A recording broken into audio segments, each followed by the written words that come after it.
Hukum. Dan Elohim mengucapkan segala firman ini dengan mengatakan, Akulah Yahweh Elohimmu yang telah membawa engkau keluar dari tanah Mesir, dari tempat perbudakan. Jangan ada padamu ilah-ilah lain di hadapanku. Jangan membuat patung bagimu yang menyerupai apapun di langit, di atas, atau apapun yang ada di bumi, di bawah, atau apapun, atau yang ada di dalam air, di bawah bumi. Jangan sujud kepadanya, jangan bersujud kepada mereka, dan jangan melayani mereka, karena akulah Yahweh Elohimmu, Elohim yang cemburu, yang memperhitungkan kesalahan bapak kepada anak-anak, kepada generasi yang ketiga dan keempat, kepada mereka yang membenci aku, tetapi yang melakukan kebaikan kepada beribu-ribu orang, kepada mereka yang mengasihi aku, dan kepada mereka yang memelihara perintah-perintahku. Jangan menyebut nama Yahweh Elohimmu untuk kesia-siaan, karena Yahweh tidak akan membebaskan orang yang menyebut namanya untuk kesia-siaan. Ingatlah hari Sabat untuk menguduskannya. 6 hari engkau seharusnya bekerja dan melakukan segala pekerjaanmu, tetapi hari ke-7 adalah Sabat bagi Yahweh Elohimmu. Setiap pekerjaan janganlah engkau lakukan, baik engkau atau anakmu laki-laki atau anakmu perempuan, budakmu atau wanita pelayanmu, atau ternakmu, ataupun orang asing yang ada di dalam gerbangmu. Sebab 6 hari lamanya Yahweh telah menjadikan langit dan bumi, laut dan segala isinya, dan Ia beristirahat pada hari ke-7 itu. Oleh karena itu Yahweh memberkati hari Sabat dan menguduskannya. Hormatilah ayahmu dan ibumu, supaya lanjut umurmu di negeri yang Yahweh Elohimmu berikan kepadamu. Jangan membunuh, jangan berzina, jangan mencuri, Jangan mengucapkan saksi dusta terhadap sesamamu. Jangan mengingini rumah sesamamu. Jangan mengingini istri sesamamu, atau budaknya, atau wanita pelayannya, atau atau keledai jantannya, ataupun segala sesuatu yang menjadi milik sesamamu.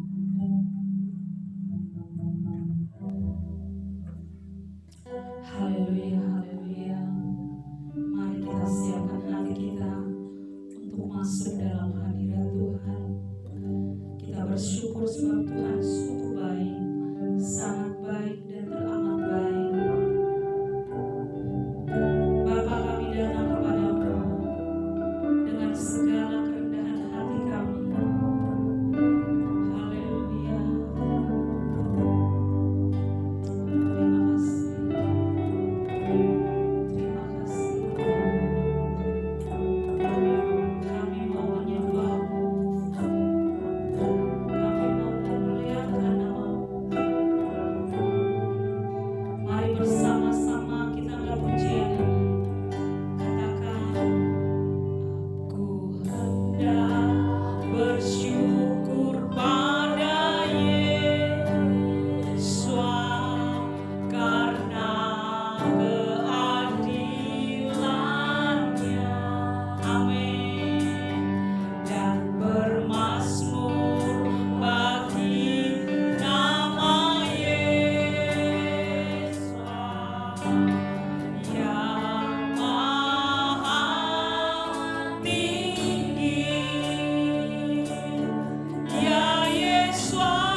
Elohim Yahweh, kami sembah di dalam nama Yesus Masih.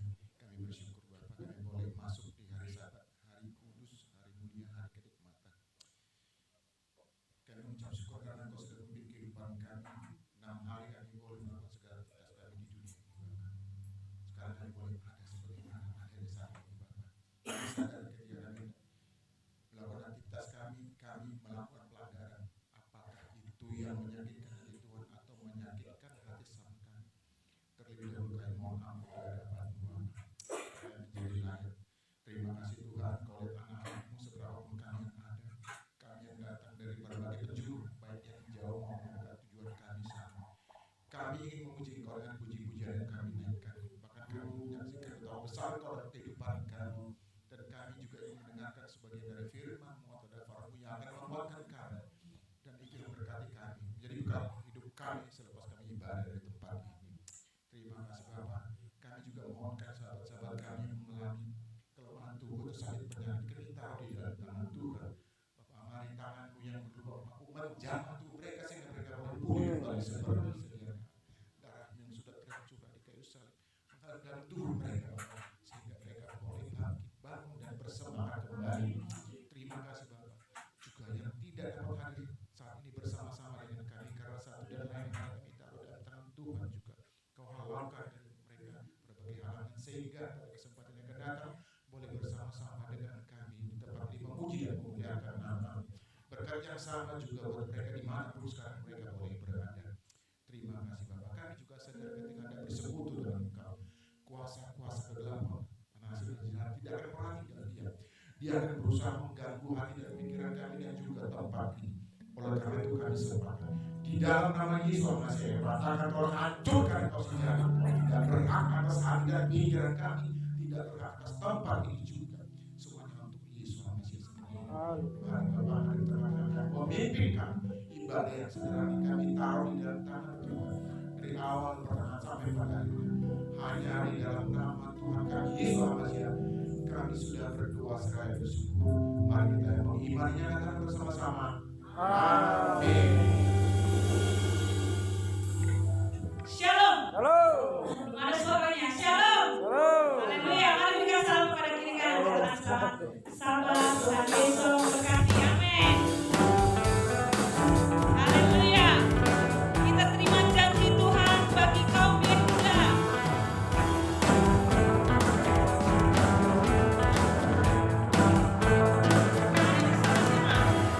Janji Tuhan bagi kaum Yehuda.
kembali ke tempat ini beribadah dan puji Bapa. Mari kita sekarang mau belajar firman Tuhan.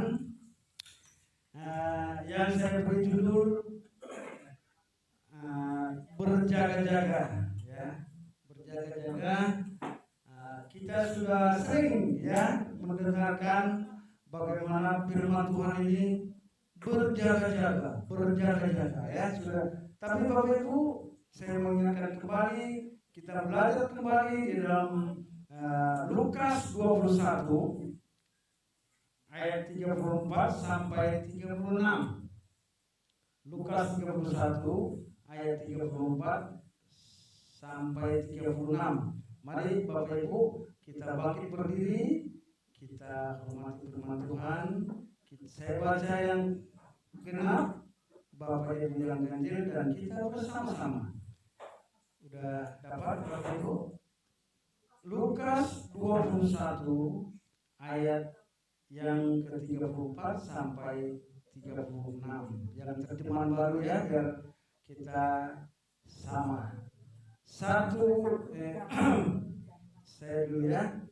Jagalah dirimu supaya hatimu jangan syarat oleh pesta pora dan kemabukan serta kepentingan duniawi, dan supaya hari Tuhan jangan dekat tiba-tiba jatuh ke atas dirimu seperti suatu jerat. Sebab Ia akan menimpa semua penduduk di bumi ini. Barang-barang kita berjaga-jaga senantiasa sambil berdoa, supaya kamu beroleh kekuatan untuk luput dari semua yang akan terjadi, dan supaya kamu tahan berdiri di hadapan anak manusia. Amin. Silakan dulu. Bapak Ibu, ya, firman Tuhan ini sebenarnya saya disuruh untuk menyampaikan firman ini sebenarnya 3 minggu lalu ya. Tapi 2 minggu ini Bapak Ibu ya, saya boleh bersaksi juga ya. Untuk firman Tuhan ini saya belum begitu dapat juga ya. Karena apa? Terganggu kira-kira ya selama 2 minggu ini ada 4 keluarga yang meninggal ya, tetangga kita 2 ya, dan keluarga dekat 2. Jadi Bapak Ibu, kita sambil mendengarkan firman Tuhan supaya kita ini berjaga-jaga dan berdoa. Kita tahu bahwa kedatangan Tuhan Yesus sebentar lagi datang ya, supaya kita siap-siap. Jadi Tuhan apa ya? Jadi pelajarannya begini. Ada yang pertama, ini tetangga ya, kira-kira hampir 10 rumah lah. Dan namanya BTN ya, 10 rumah paling 60 meter ya. Karena 5 kali 12 berarti 50 meter lah. 10 kali ya, itu. Dia yang pertama ya, itu dia sakit selama 5 tahun ya, stroke. Semenjak kepalanya otaknya diambil operasi gitu, operasi itu penyakitnya 5 tahun nggak bisa bergerak sama sekali ya, nggak bisa bergerak di tempat tidur aja ya. Jadi meninggal kan. Tapi dia dulunya itu seorang Katolik lah ya kan. Nah, itu yang pertama, kita tetangga itu kita kumpulkan. Baru tanggal sekitar tanggal 23 ya. Baru yang kedua ya, ada ini ya keluarga juga lah ya. Ini kebetulan ini sakit. Ini muda saya pas persis adik biar saya tahu, adiknya mama saya kandung ya. Bapak Ibu, dia ini umurnya sekarang 78, tapi dia itu meninggal itu akibat ya bisa sakit kaki atau apa gitu ya. Tapi penyakitnya ini memang dimulakan karena dia suaminya selingkuh 20 tahun yang lalu, ya. Seperti tegurannya ya, kemarin ya apa ya, benar-benar sakit hati, ya. Jadi bagi kaum bapak-bapak di sini ya, termasuk saya, kita jangan selingkuh. Karena apa? Jangan. Karena saya juga sering menanya sama teman-teman ya, namanya kita di pasar juga kan. Kalau saya Pak Dalam paling benci itu kalau suami saya selingkuh gitu kan. Wah, memang rupanya perempuan itu begitu, selingkuh kan. Yang muda kita ini juga begitu. Sampai selingkuh sampai ya kawin lagi suaminya, padahal batas sebenarnya nggak boleh. Udah mengadati apa gitu kan. Tapi tetap gitu ya, betapa sakit hatinya dia kan.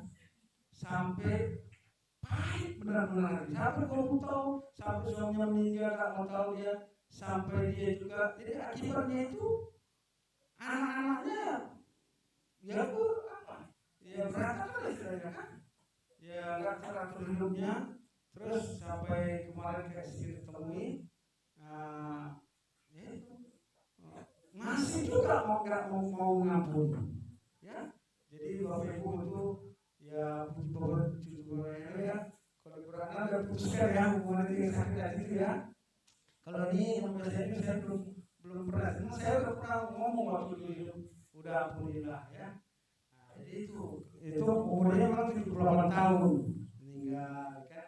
Biasa orang Batak, saya dari Cengkareng udah pengangguran kita mau apa ke sana ya, tetap juga bawa ulos apa semua kan, semua lah ya udahlah.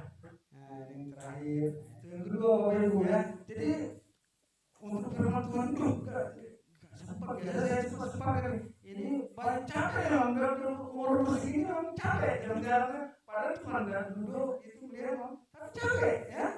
Nah, jadi yang ketiga jadi tetangga kita lagi, tadi kan tetangga kita kan di depannya, udah di depan rumah itu lagi tetangga kita juga di depan dia meninggal itu kan. Wah, ini dalam satu gang ini kok yang sana pertama cowok, ini cewek kan, ini apa istilahnya apa, ngambil nemani ya kan.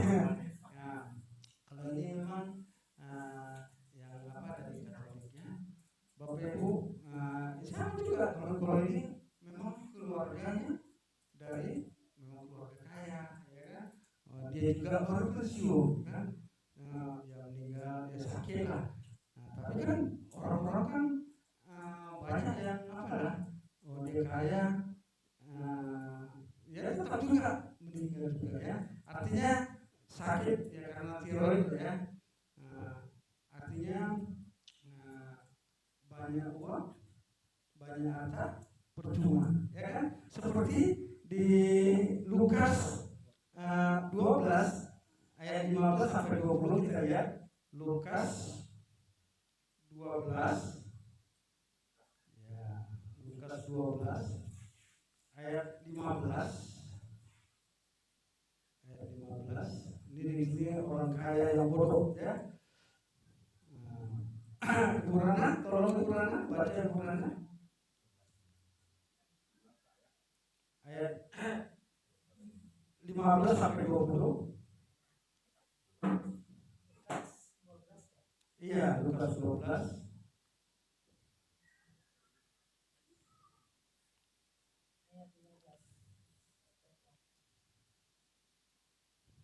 Katanya lagi kepada mereka, berjaga-jagalah dan waspadalah terhadap segala ketamakan.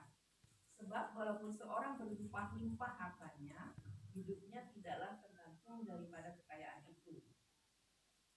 Kemudian ia mengatakan kepada mereka suatu perumpamaan, katanya, ada seorang kaya, tanahnya berlimpah-limpah hasilnya. Dia bertanya dalam hatinya, apakah yang harus aku perbuat? Sebab aku tidak mempunyai tempat di mana aku dapat menyimpan hasil tanahku. Lalu katanya, inilah yang akan aku perbuat. Aku akan merombak lumbung-lumbungku dan aku akan mendirikan yang lebih besar. Dan aku akan menyimpan di dalamnya segala gandum dan barang-barangku. Sesudah itu aku akan berkata kepada jiwaku, jiwaku, ada jiwaku ada padamu banyak barang, tertimbun untuk bertahun-tahun lamanya. Beristirahatlah, makanlah, minumlah, dan bersenang-senanglah. Tetapi firman Yahweh kepadanya, hai engkau orang bodoh, pada malam ini juga jiwamu akan diambil daripadamu, dan apa yang telah kau sediakan untuk siapakah itu nanti? Ya, terima kasih Bu. Ya, jadi itu orang kaya bodoh. Bagaimana walaupun harta banyak kalau jiwanya ya nggak selamat, percuma. Ya, jadi udah tiga yang meninggal kan, yang ini walaupun harta banyak ya. Nah itu kita ya bacalah cerita-cerita mereka. Ini udah kaya tapi berobat BPJS, katanya nggak mau, pada gampang penyakitnya itu terus sebenarnya itu ya, cuma karena ya terkenal lah. Ya, jadi Bapak Ibu percuma ya, untuk apa firman Tuhan mengingatkan kita ya, kalau kita yakin percaya di sini ya, ada pun harta kita muliakan Tuhan dengan harta kita. Amin Bapak Ibu ya. Nah, terus yang keempat, ini yang baru tanggal hari Rabu kemarin udah kita udah hari Senin sampai Rabu diajian nasional ya, yang tadi orang Batak juga kan tentang kita. Sekarang ini ya, Indah Muda kita yang kemarin ini anaknya bibi saya ini kan. Nah ini kemarin ini hari Rabu ini, tadi hari Jumat dikuburkan. Nah ini sama juga sakit TBC lah, kanker paru-paru ya. Ini disebabkan apa? Tidak tahu lah Bapak Ibu ya. Yang sering merokok ya, yang tapi yang paling susah memang kalau dinasihatin istri nggak mau dengar gitu ya tentang penyakitnya. Ya mudah-mudahan ya sama juga seperti saya itu, kadang Pak jangan makan ini gula-gula yang manis-manis ya kan, tapi kadang sering juga kita apa kalau ini ya kalau ini kelewatan ya sambil ya di samping dia apa ya, kita kalau soal masuk surga atau tidaknya kan tergantung Tuhan ya tapi ada masalah-masalah gitu kan ya, sering diingati jangan ini keluar malam atau apa ya, tapi ya supaya kita juga ya ingatkan juga bapak-bapak di sini supaya kita harus juga dengar ya akan nasihat istri untuk kebaikan kita ya. Amin ya. Saya juga bersyukur istri maunya Priska bisa nasihat kedua, lalu saya akan pandu juga kan ya. Jadi Bapak Ibu, oh ya dari macam-macam loh ya Tuhan. Terus saya di rumah kemarin kan udah selesai acara umur, saya tidur lelap mulai jam 6 pagi sampai jam berapa, jam 6 sore sampai jam 4 pagi, udah saking capeknya kan ya. Tapi sebelum tidur Tuhan ajarkan Tuhan apa firman yang boleh saya sampaikan ya Pak Trisno juga. Pak Trisno oh cepat banget memang ini dulu lah. Nanti soalnya saya tahu biasa kadang-kadang sering kita ini menunda-nunda jadi lupa ya apapun itu terlagi tahu ya sering itu. Satu juga kelemahan saya juga sering menunda-nunda ya. Jadi Bapak Ibu kita tahu saya lihat ya Tuhan ini benar-benar akhir zaman, kita harus berjaga-jaga dan berdoa ya. Itu tiba-tiba Tuhan memanggil kita, bukan ya kalau kita tidak berjaga-jaga ya kita dipanggil ya kita gimana lah kan. Tapi saya yakin dan percaya ya bahwa kita yang percaya kepada Tuhan Yesus, dia adalah satu-satunya pintu ya. Nah, dia jalan kebenaran dan kita percaya kepadanya tidak binasa. Inilah janji Tuhan ya. Bapak Ibu, kalau kita lihat namanya rasio orang mati ini kadang-kadang kelihatan susah ya kan, nggak mudah. Tapi kita mau belajar firman Tuhan, bagaimana Bapak Ibu mungkin sudah mendengar bagaimana kisah daripada Abraham orang kaya, terus Lazarus orang miskin. Kok Abraham orang kaya juga sih. Ada orang kaya yang masuk penyiksaan. Abraham sama Lazarus orang miskin ini dia masuk di pangkuan Abraham ya. Jadi Bapak Ibu, kalau kita lihat sebelum kedatangan Tuhan Yesus atau dulu perjanjian lama itu tanah itu ya, tanah yang ada Taurat dan Firman itu dunia kematian itu belum terungkap ya. Biasa orang dulu orang Israel biasa mati mereka dikubur di batu atau gua ya kan. Itu mereka tahu dia itu kebangkitan ya. Orang masih tahu kalau rezeki enggak apa ya, tapi kebangkitan itu ada ya. Tapi itu belum terungkap rahasia daripada kematian itu. Tapi pada waktu Tuhan Yesus sudah terungkaplah rahasia daripada kematian itu. Jadi Bapak Ibu, kalau Bapak Ibu nanti baca sambil ya di Lukas 16 ayat 19 sampai 31. Karena apa? Waktu zaman tanah itu belum Yesus belum lahir, dan sesudah itu Yesus sudah lahir, bahwa Tuhan Yesus menceritakan bagaimana dunia daripada orang mati. Ya, di Lukas 19 itu kita tahu bahwa di situ ada tempat penyiksaan. Ya, jadi itulah tempat orang kaya itu yang disiksa. Terus ada jurang tak terseberangi. Kalau kita baca aja di Lukas 16 ayat 19 sampai 31. Pak Tony tolong Pak Tony. Lukas 19 ayat Lukas 16 ayat 19 sampai 31. Maaf Ibu. Lukas 16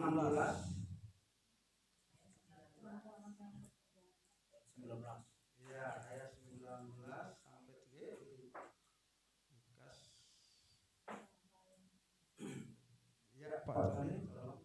Orang kaya dan Lazarus yang miskin.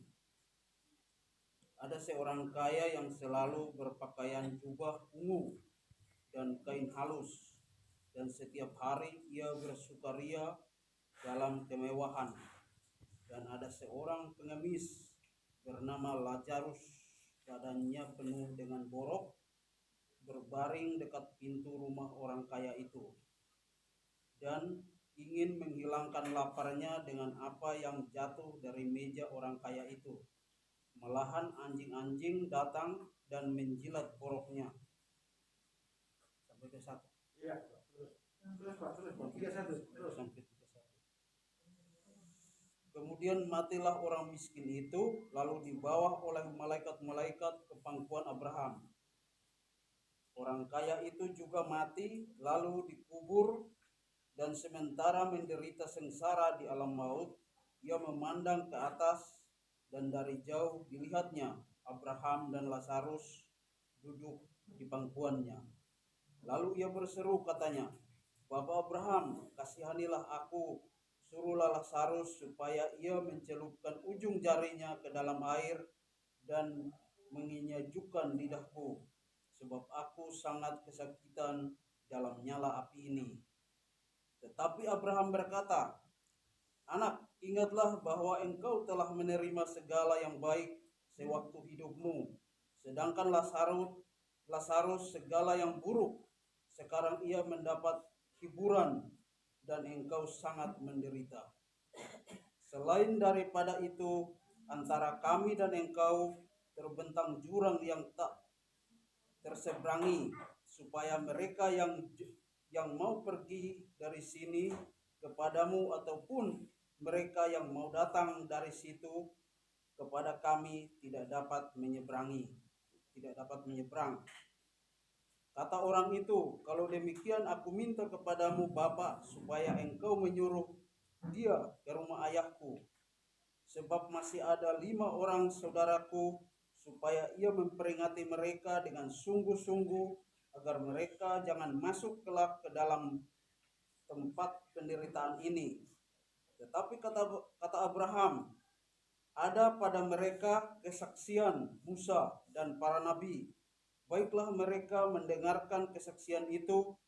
Jawab orang itu, tidak, Bapak Abraham. Tetapi jika ada seorang yang datang dari antara orang mati kepada mereka, mereka akan bertobat.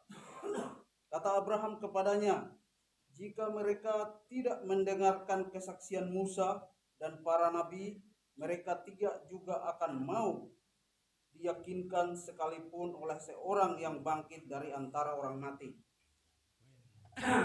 Ya, Bapak Ibu, kalau kita lihat itu ada tempat penyiksaan, terus ada jurang tak terseberangi, ada pangkuan Abraham, ya. Jadi pada waktu Tuhan Yesus bangkit dari kubur, dikatakan orang-orang kudus bangkit. Mereka masuk ke sama ini, ya, sama seperti yang orang yang digantung sebelah kanan Tuhan Yesus, ya. Akan zaman Firdaus itu ya sama lah dengan sama ini. Jadi Bapak Ibu, ya di sini kita rahasia kematian itu Tuhan Yesus sudah singkapkan. Enggak ada perumpamaan itu sekarang, tapi langsung namanya Abraham, orang kaya itu langsung namanya. Abraham dan Lazarus, ya. Jadi enggak ada bukan adalah seorang pengaku, adalah perumpamaan ini bukan itu, tapi Tuhan Yesus karena dia Tuhan sendiri, dia tahu rahasia daripada alam maut itu. Jadi Bapak Ibu, kita tahu kita, ya, yang percaya kepada Tuhan Yesus, janji Tuhan apa? Dalam Yohanes 14 ayat 1 sampai 2, saya baca buat kita semua. Yohanes 14 ayat 1 sampai 2.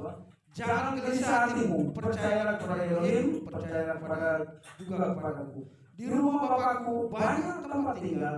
Jika tidak demikian, tentu aku mengatakan padamu, sebab aku pergi ke situ untuk menyediakan tempat bagimu. Amin, Bapak Ibu.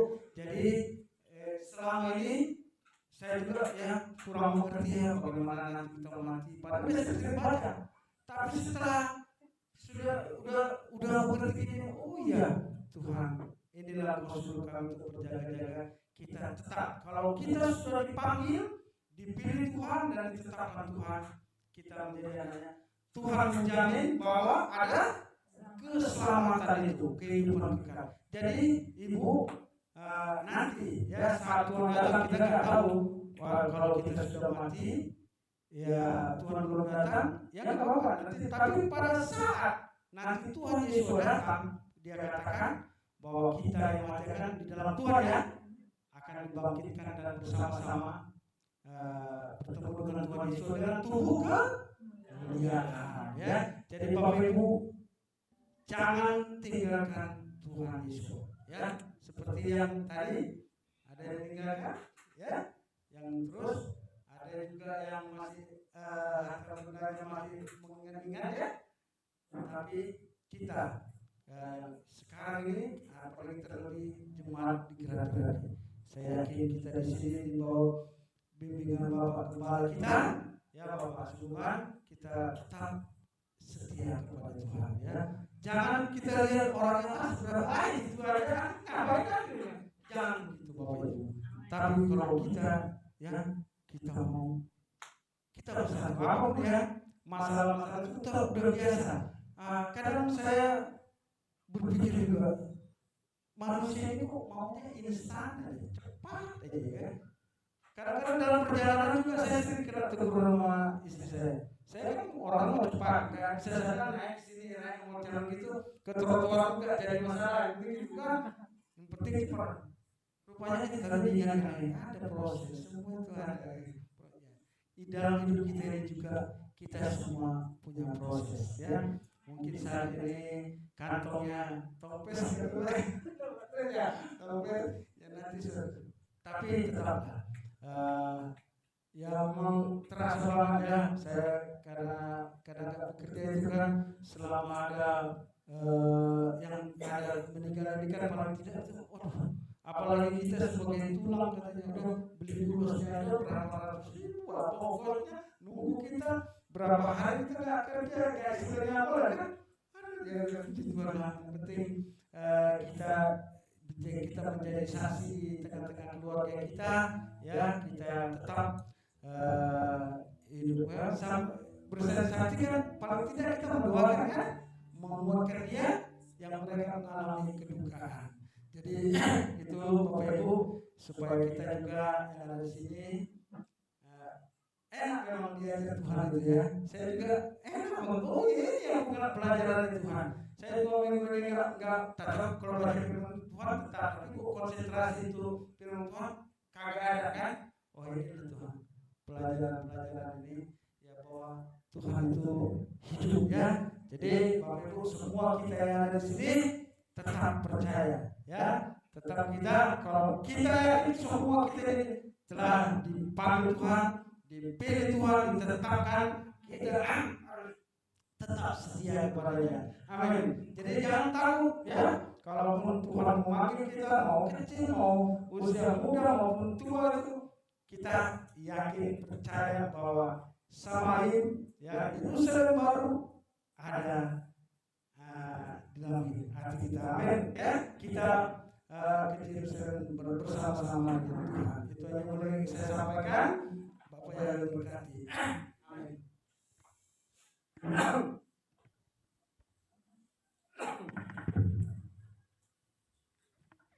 Terima kasih kepada Bapak Wakil Gembala yang sudah menyampaikan firman Tuhan pada siang hari ini.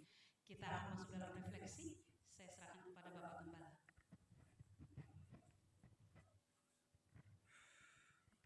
Mari kita berdoa. Bapa yang dari Elohim yang kami sembah di dalam Yesus Almasih, kami bersyukur untuk firman-Mu atau dafarmu yang sudah disampaikan dengan begitu indah oleh hamba-Mu Bapak Gembala Muda Dahlan Lubis.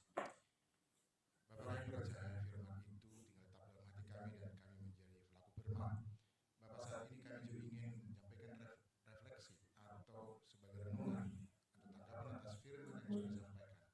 Hamba-Mu yang tidak ada Bapaknya izin untuk menyampaikannya, sehingga kemudian kami sama-sama diberkati, baik yang menyampaikan maupun yang mendengar. Di dalam Yesus Almasih Tuhan kami yang hidup, kami sudah berdoa dan bersyukur. Haleluya. Amin. Salam shalom Bapak Ibu. Shalom. Tadi luar biasa ya, tentang berjaga-jaga. Ada 2 hal yang saya catat. Pertama, dijaga oleh istri itu kan. Jadi sungguh berubah. Itu berbagi dalam yang dijaga. Kan juga saya lihat tuh di depannya kan, sebelum juga ada dimulai, ya kan, rapikan, ya kan. Ini bukan Pak Jokowi. Disuruh cari. Ini soal bukan salah dulu. Ini soal bahwa memang kita tidak selalu rapi, tidak selalu lengkap. Bukan soal itu, jadi lagi ke sana. Bagaimana orang tidak selamanya bisa rapi, kan begitu. Rapi ya. Rapi ya. Ada yang menolong. Kita udah sampaikan ini lah, supaya ada jadi menolong. Bukan ada. Jangan berpikiran aja dulu lagi dulu. Cuman disuruh cari, Pak. Disuruh cari, akan dapat. Itu maksudnya ada yang mau berjaga-jaga. Jadi kalau Bapak dalam kadang-kadang nakal, ya kan, makan yang manis-manis padahal sudah manis, itu salah. Ada yang mengingatkan itu maksudnya.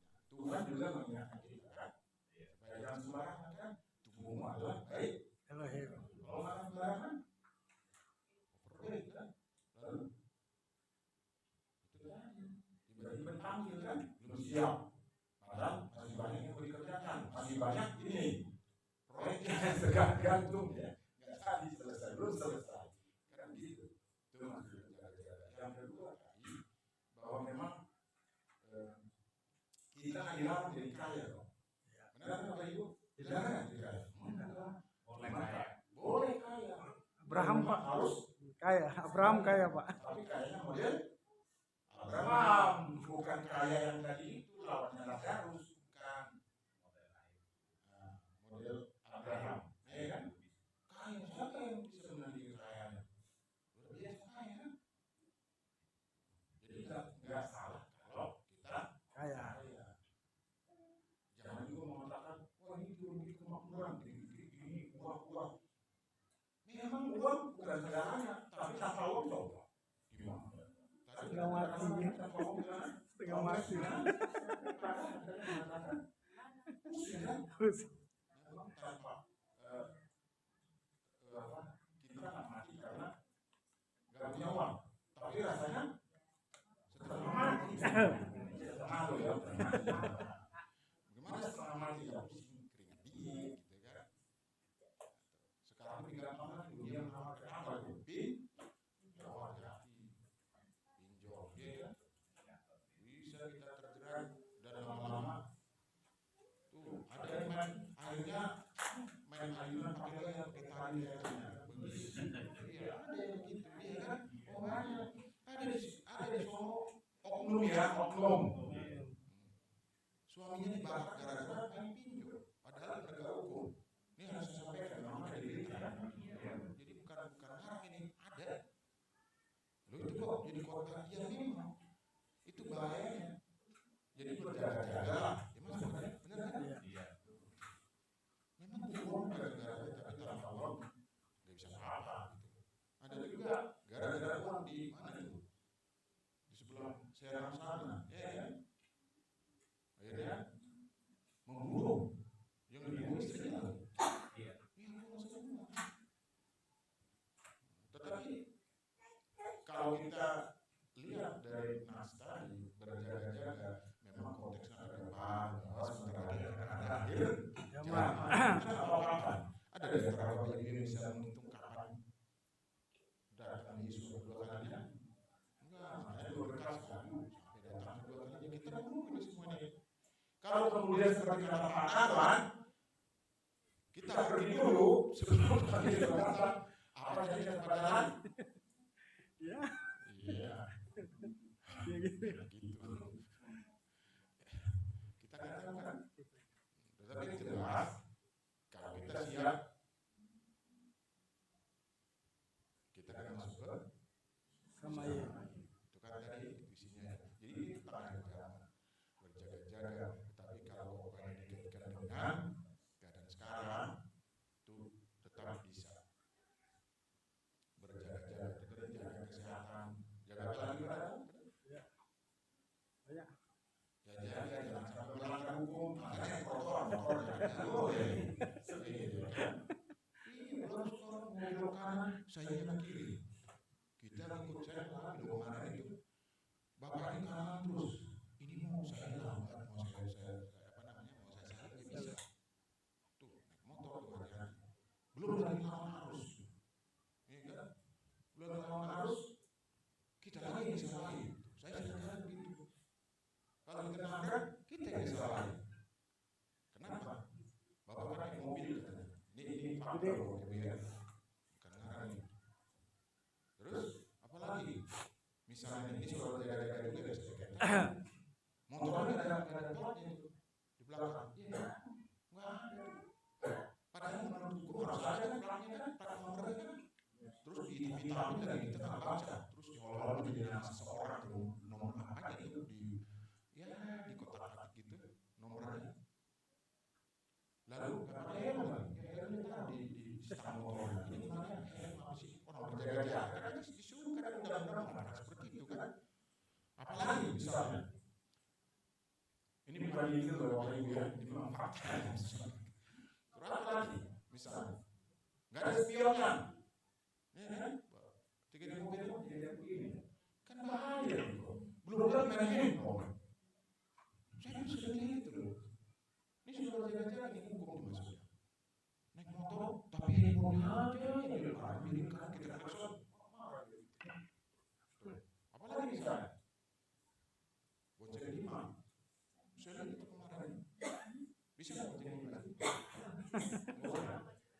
Iya, kau tahu, muslim. soal berjaga kita. Jadi sekarang dan juga berjaga-jaga masuk bulan Yesus untuk ke depan. Oh, dari ada satu lagi tuh soal naik motor. Apa? Apa? Kenapa? Anak? Oh, knalpotnya. Oh, itu saya paling benci. Waduh, rong gitu kita yang ini nggak pakai. Gimana? Belum lagi, ada lagi satu lagi apa tuh? Bapak Ibu apa kira-kira? Orang naik motor itu nggak mematuhi aturan, nggak mematuhi aturan. Hah? Udah. Hah? SIM. Aslinya kan dulu jatuh aja. Karena ini yang kelihatan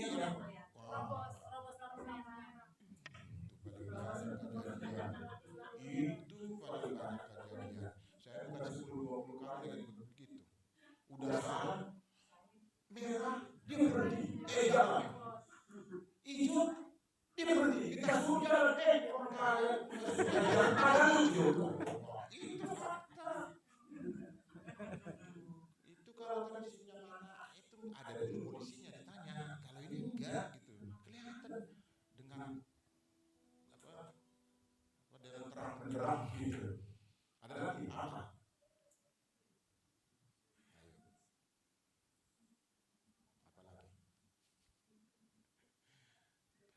Udah kan tadi ya? Knalpotnya sudah, nggak ada kaca spionnya, plat nomornya nggak ada. Apalagi melawan arus, menerobos lampu merah. 5 orang dalam satu motor, sepeda motor. Apalagi Bapak Ibu? Tadi sudah berapa kali dari tadi loh. Apa? Ayo. Ada satu lagi, ada apa? Itu kalau yang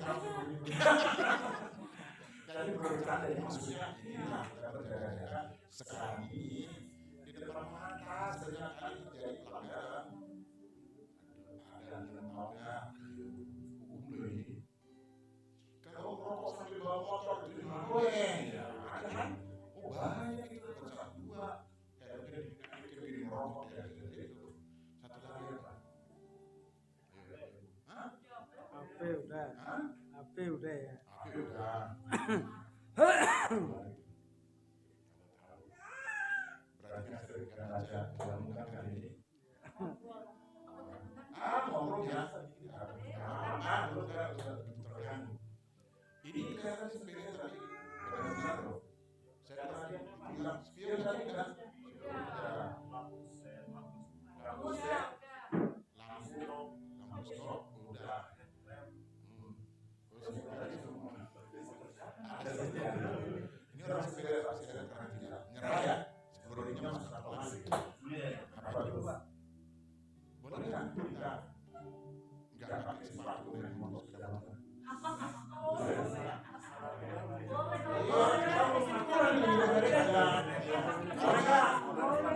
Harus pakai sepatu, bukan sepatu mahal, bukan kulit.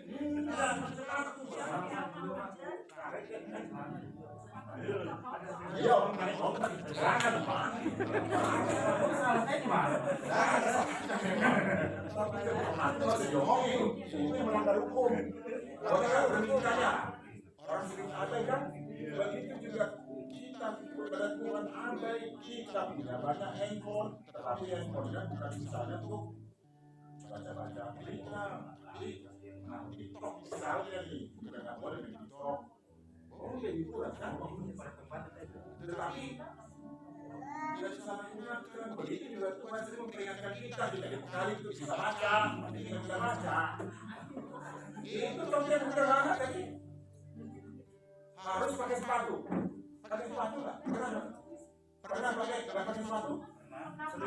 Oh sering. Untung pernah masih ada begitu. Jadi.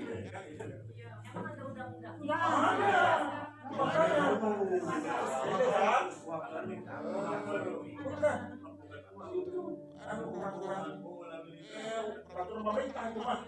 Undang-undang. Itu Pak sepatu atau alas kaki bedanya di mana Pak? Gitu.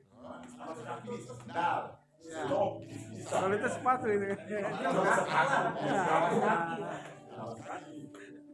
Coba nanti lewat di sono. Itulah ada petugasnya. Nggak boleh kan? Dia bayar tuh. Pernah nggak pakai solok atau sendal naik sepeda motor? Sering pakai. Sendal ya? Nggak boleh. Ini yang kecil-kecil aja kita nggak tuh. Yang besar.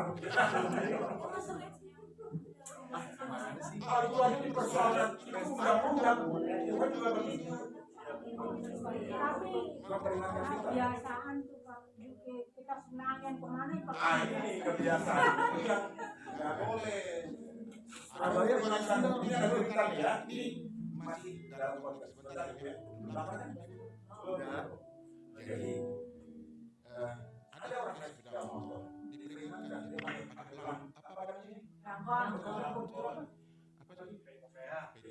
Apa ya? Langkong ya. Lalu di stop sama petugas. Mana surat-surat? Kan surat-surat itu biasanya. Terus apa salah saya? Kata beliau kan di itu dia mau benar. Ini yang dipala Pak. Ini kopiah. Ini apa? Kopiah. Terus Bapak tahu nggak? Harus pakai helm. Apa kata dia? Ini juga dari Tuhan, ini aturan Tuhan. Sama. Semua dari Tuhan. Jangan memperalat Tuhan, itu maksudnya. Alasan. Pak, kok begitu aja dipersoalkan? Ya dipersoalkan lah, kan? Undang-undang. Gitu ya, Bapak Ibu ya. Jadi jangan pernah mengatakan bahwa ini nggak penting. Semua penting.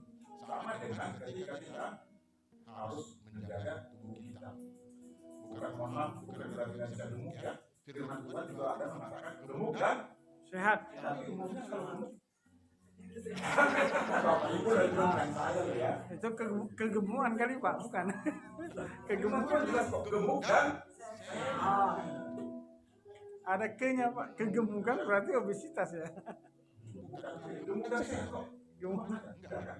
Sama seperti orang juga salah kaprah nih. Sedikit lagi Bapak Ibu ya.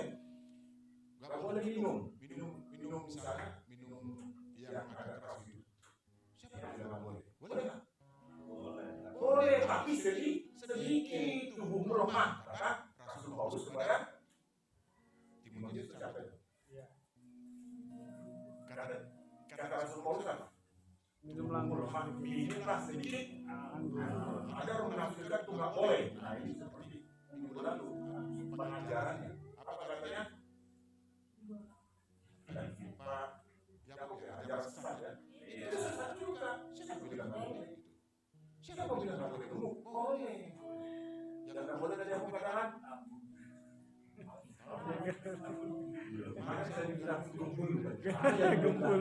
Saya turunin berat badan. Ada orang bilang, oh para semua itu lagi sakit. Bukan sakit. Saya nggak mau dikatakan lagi gempul gitu. Serius. Jadi bukan sakit ya, boleh gemuk tapi sehat. Sehat. Nah, yang susah kan tadi seperti Ibu Erika katakan kan apa? Umumnya kalau gemuk kegemukan, berat saya lugu. Itu maksudnya. Jadi semua ada ukuran dan takarannya. Itu maksudnya. Ya kan sederhana kan? Semua terukur. Jadi kalau kita sekarang tidak bersiap-siap, misalnya kita karena kelelahan kita tidak menjadi punya kelemahan tubuh, ya jangan salahkan orang lain. Apalagi Kalau yang padahal sudah ditegur, dinasehati, ya, diingatkan oleh ibu, jangan melawan, ya, jangan melawan. Urusan ini kok urusan ini dilarang kan gitu jadinya. Ya kan? Itu maksudnya. Jadi berjaga-jaga sekarang dan kemudian kita mempersiapkan diri untuk ke depan. Karena sudah tersedia buat kita jaminan apa? keselamatan. Itu ada sedikit tambahan dari nasihat tadi dari Matius.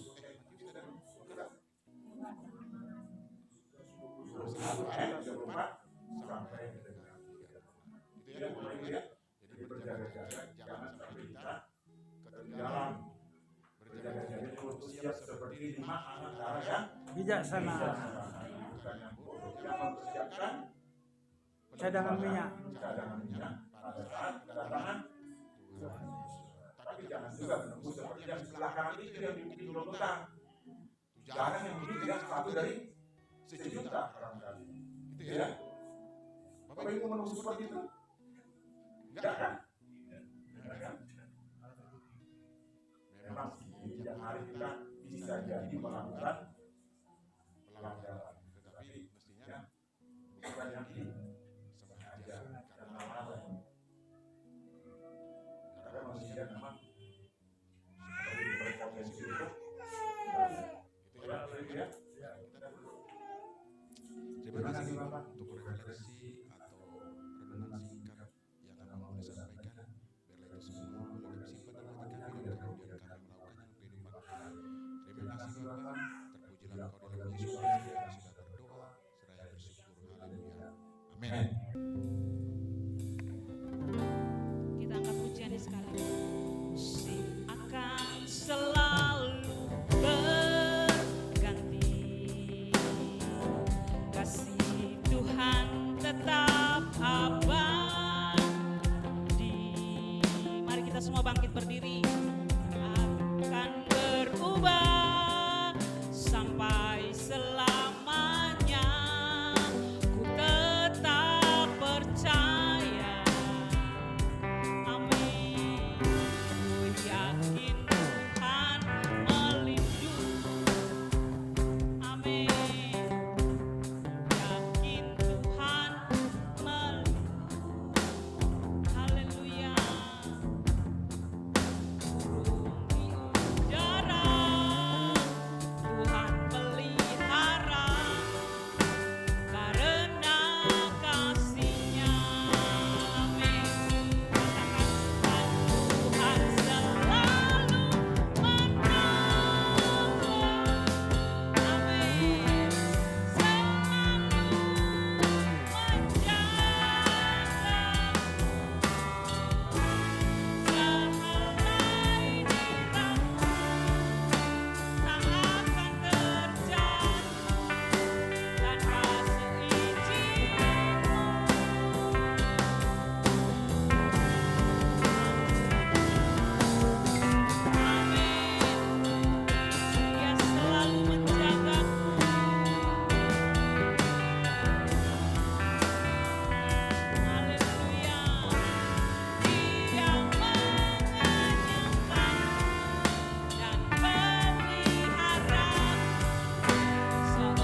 yang harum di hadapan Tuhan. Dan bahkan Bapa, kami sudah memberikan sebagian dari apa yang Tuhan berikan kepada kami sebagai persembahan bagi-Mu. Dan itu perlebar kerajaan-Mu di buka bumi, terlebih di tempat kami, Gereja Pemulihan Firman Grafirat Indonesia Bekasi ini. Terima kasih Bapa, berkati pekerjaan kami. Jadikan kami selalu beruntung Bapa. Terima kasih Tuhan yang baik. Kami juga berdoa untuk sahabat-sahabat kami yang merayakan ulang tahunnya pada minggu ini, minggu lalu dan minggu yang akan datang. Kami taruh juga dalam tangan Tuhan. Terlebih saudari Grace Bapa, Kau berikan umur yang panjang dan kesehatan yang sempurna buatnya dan kesuksesan dalam studinya Bapa. Apapun yang diciptakan dia berhasil Bapa. Jadikan anak kami ini menjadi kepala dan bukan ekor. Terima kasih Bapa yang baik. Terima kasih Tuhan. Bapak Ibu Saudara kasih, kita angkat tangan kita untuk menerima berkat.